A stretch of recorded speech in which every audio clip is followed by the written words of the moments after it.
সুপ্রিয় দর্শক, আসসালামু আলাইকুম। আপনাদের সবাইকে স্বাগত জানাচ্ছি এখনকার আলোচনায়। আপনাদের সঙ্গে আছি আমি সিরাজুল ইসলাম। দর্শক, মার্কিন প্রেসিডেন্ট ডোনাল্ড ট্রাম্প বলেছেন ইরান নাকি নতুন করে আবার চুক্তি করার জন্য বা বর্তমান যে সংকট, এই সংকট মীমাংসা করার জন্য পাগল হয়ে উঠেছে। কিন্তু ডোনাল্ড ট্রাম্প দাবি করছেন যে ইরান এরকম হলেও আমরা ঠিক করব, এটা কবে ঠিকঠাক করব বা কবে সেটেল করব। তিনি কেন এই কথা বলছেন? তিনি কি পৃথিবীর মানুষের সাথে মশকরা করছেন? এপাশে ইরানের সর্বোচ্চ নেতার সামরিক উপদেষ্টা, অন্যতম সামরিক উপদেষ্টা সাবেক মেজর জেনারেল রহিম ইয়াহিয়া সাফাবি, তিনি বলেছেন আমেরিকা যদি ইরানের উপরে পরমাণু বোমা ব্যবহার করে তাহলে ইসরায়েল নামক রাষ্ট্রের অস্তিত্ব থাকবে না। এখন আমেরিকার সিদ্ধান্ত নিক তারা ইরানের উপরে পরমাণু বোমা ব্যবহার করবে নাকি করবে না, এটা তাদের ব্যাপার। রহিম সাফাবি কেন তিনি এই কথা বলছেন, এর পেছনের ঘটনাটা কি? সুপ্রিয় দর্শক, এই বিষয়গুলো নিয়েই মূলত আমি এখন আলোচনা করব। এর ভেতরে আরও বেশ কিছু বিষয় থাকবে, যেমন আমেরিকা নিরাপত্তা দিতে চেয়েছে কিন্তু কিছু জাহাজ কোম্পানি আমেরিকার সেই নিরাপত্তা নিতে চায়নি। আবার গত রাতেও আমেরিকা এবং ইরানের ভেতরে ব্যাপক যুদ্ধ হয়েছে, লড়াই হয়েছে, দুই পক্ষ একে অপরের উপর হামলা চালিয়েছে, তাতে ক্ষয়ক্ষতির ব্যাপার আছে। এই সমস্ত সব বিষয় আমি এখনকার আলোচনায় আনবো।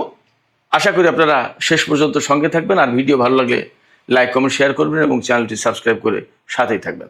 দর্শক, মূল আলোচনায় চলে যাচ্ছি। প্রথম যে বিষয়টা নিয়ে কথা বলতে চাই সেটি হচ্ছে মার্কিন প্রেসিডেন্ট ডোনাল্ড ট্রাম্প। তিনি গতকালকে সামরিক বাহিনীর একটা অনুষ্ঠানে বক্তব্য দিয়েছেন। বাংলাদেশ টাইম গতকাল, আমেরিকা টাইম আজকে, অর্থাৎ বৃহস্পতিবার। তিনি সেখানে বলেছেন বর্তমান সংকট সমাধানের জন্য ইরান পাগল হয়ে গেছে। তারা বারবার আমাকে ফোন করছে, ডোনাল্ড ট্রাম্প দাবি করছে যে তারা বারবার আমাকে ফোন করছে এবং এই সংকটের একটা সমাধান তারা চায়, তার মানে আমেরিকার সাথে চুক্তি করতে চায়। কিন্তু ডোনাল্ড ট্রাম্প আবার দাবি করছেন কিন্তু আমি বলেছি যে হ্যাঁ, সংকট মীমাংসা করা হবে, তবে সেটা কখন করবো সেটা আমরা ঠিক করবো, আমরা সিদ্ধান্ত নেব। তার মানে ইরানকে তিনি পাত্তা দিচ্ছেন না। ব্যাপারটা ঠিক উল্টা। আমি আগে একটা বা দুটো ভিডিওতে সম্ভবত বলেছিলাম যে সে নিতাই ঠাকুর, একাই একা তাস খেলেন, একাই হারেন, একাই জেতেন, একাই ট্রাম্প কার্ড মারেন, ইত্যাদি ইত্যাদি। ডোনাল্ড ট্রাম্পের অবস্থা তাই। তিনি একা একা ইরানের পাগল হয়ে যাওয়া দেখেন চুক্তির জন্য, আবার ইরানকে ধমক দেন, আবার ইরানকে সান্ত্বনা দেন, আবার ইরানকে প্রশংসা করেন, আবার ইরানকে বকাবকি গালিগালাজ করেন, আবার ইরানের বিরুদ্ধে যুদ্ধ করেন, সব একা একাই করেন। তিনি কেন এই কথা বলছেন? তিনি কি পৃথিবীর মানুষের সাথে মশকরা করছেন? তিনি কিন্তু গত কয়েক মাস ধরে ইরানের উপর হামলা চালান, আবার বলেন যুদ্ধবিরতি, শান্তি চুক্তি, আলোচনা, কূটনীতি, সমস্যার সমাধান করব, আবার ইরানের উপর হামলা চালান। মূল কথা, আমেরিকা কিন্তু ইরানের উপর হামলা চালিয়েই যাচ্ছে, বিভিন্ন কায়দায় ঘুরছে ফিরছে, বিরতি নিচ্ছে, একটু জিরিয়ে নিচ্ছে, নিজেদেরকে গুছিয়ে নিচ্ছে, আবার ইরানের জনগণকে কিন্তু হত্যা করেই যাচ্ছে। এই সংকটের সমাধান কোথায় এবং কি করা উচিত? এক অদ্ভুত ব্যক্তির হাতে পড়েছে আমেরিকা এবং বিশ্ব বলছে এই কারণে, বিশ্বে তো আমেরিকার প্রভাব আছে এবং তাদের কারণে বিশ্বের অনেক মানুষ তাদেরকে কুর্নিশ করে, তাদের সামরিক বাহিনী, আদার অনেক কিছুর কারণে। এ তো বিরাট সমস্যা আমাদের বিশ্ববাসীর জন্য। তো এই যে ব্যক্তিটা আমেরিকার প্রেসিডেন্ট হয়েছে, আমেরিকার ইতিহাসে সম্ভবত এই ধরনের পিকুলিয়ার কোনো ব্যক্তি প্রেসিডেন্ট হয়নি। এবং আজকে বিশ্বে যে সংকট ডোনাল্ড ট্রাম্পের কারণে তৈরি হয়েছে, এই সংকটের একটা বড় দায়ভাগ অবশ্যই আমেরিকার জনগণের নিতে হবে। তার মতো ব্যক্তিকে কেন তারা নির্বাচিত করলো, সেটা একটা বড় প্রশ্ন। অতএব আমেরিকার যে সমস্ত মানুষ, যে সমস্ত ভোটার ডোনাল্ড ট্রাম্পকে ভোট দিয়ে নির্বাচিত করেছেন, তাদের দায়ভাগ আছে। ডোনাল্ড ট্রাম্প এই দাবি করেছেন, কিন্তু বাস্তবতা কি তাই?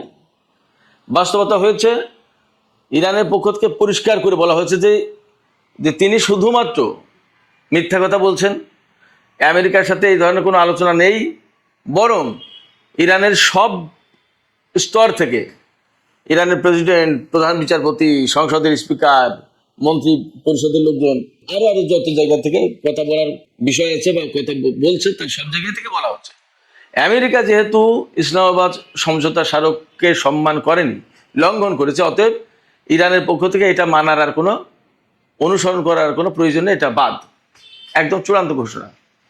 এবং ইরানের সংসদের পক্ষ থেকে, বিশেষজ্ঞ পরিষদের পক্ষ থেকে, এবং গতকালকে এমন এক ব্যক্তি কথা বলেছেন যিনি বা যার নাম নতুন সর্বোচ্চ নেতা হওয়ার জন্য আলোচনায় ছিল, প্রস্তাব করা হয়েছিল, সেই আয়াতুল্লাহ রেজা আরেফি তিনিও বলেছেন যে আমেরিকার সাথে আর আলোচনা করার প্রয়োজন নেই, বরং তাদের বিরুদ্ধে এখন যুদ্ধ করা ছাড়া আর কোনো পথ নেই।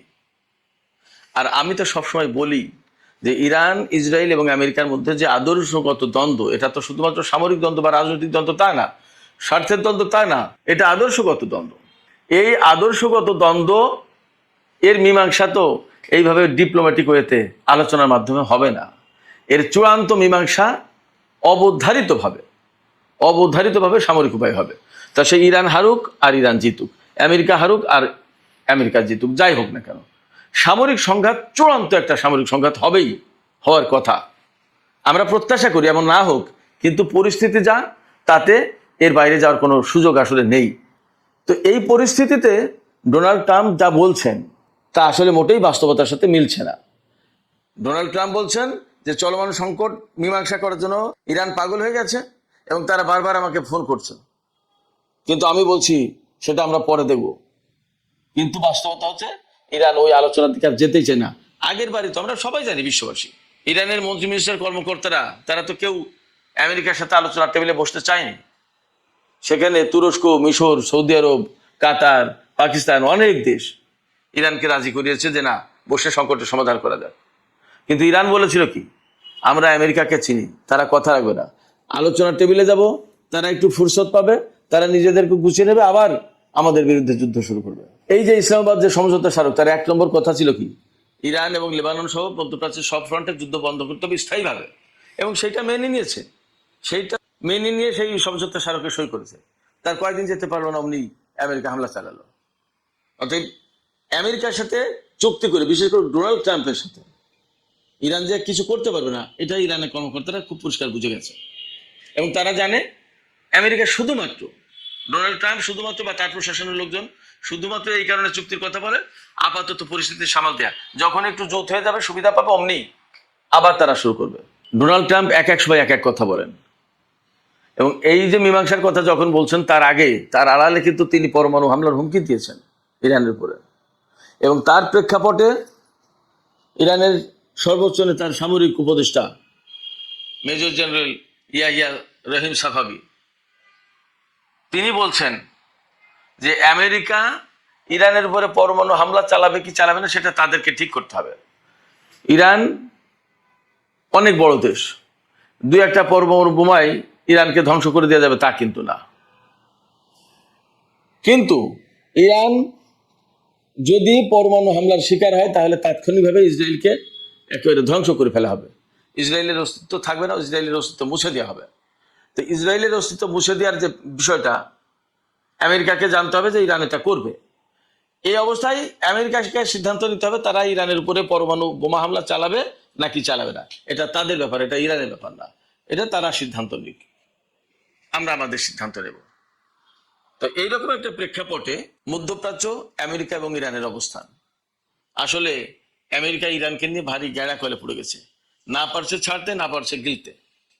যুদ্ধ করতে এসে বিপদে পড়েছে, এখান থেকে সরেও যেতে পারছে না।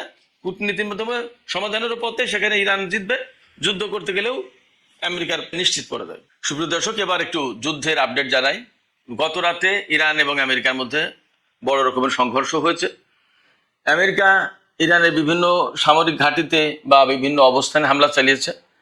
ইরানও পাল্টা জবাব হিসেবে কুয়েত, জর্দান, কাতার এবং বাহরাইনে হামলা চালিয়েছে।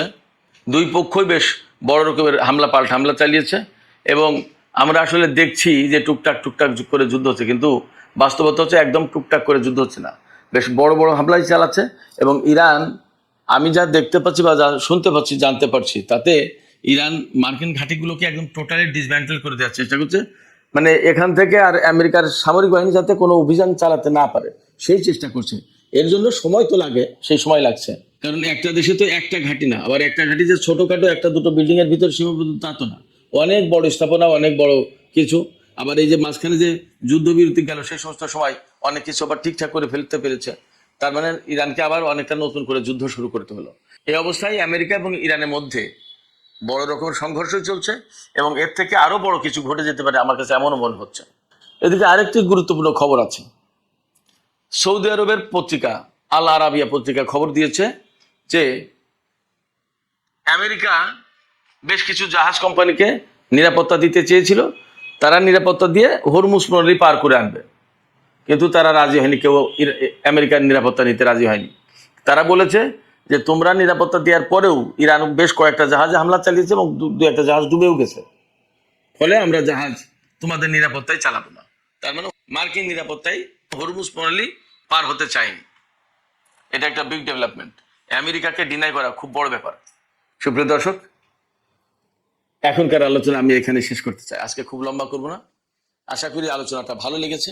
যদি ভালো লাগে তাহলে লাইক কমেন্ট শেয়ার করুন এবং চ্যানেলটি সাবস্ক্রাইব করে সাথে থাকবেন। আর আলোচনার শেষের আগে আমি একটু বলি আপনাদেরকে, এই যে পরমাণু নিয়ে যে কথাবার্তা চলছে, পরমাণু হামলা নিয়ে, আপনাদের কাছে কি মনে হচ্ছে আমেরিকা শেষ পর্যন্ত ইরানে পরমাণু হামলা চালাতে পারে? এবং তাই যদি হয় তাহলে ইরান তা কি দিয়ে প্রতিরোধ করতে পারে বা ইরানের এখানে করণীয় কি? সুপ্রিয় দর্শক, আলোচনা এখানেই শেষ করতে চাই। মতামত আপনারা কমেন্টে জানাবেন। আর ভিডিও ভালো লাগলে আবারও বলি লাইক কমেন্ট শেয়ার করবেন। আপনাদের সবাইকে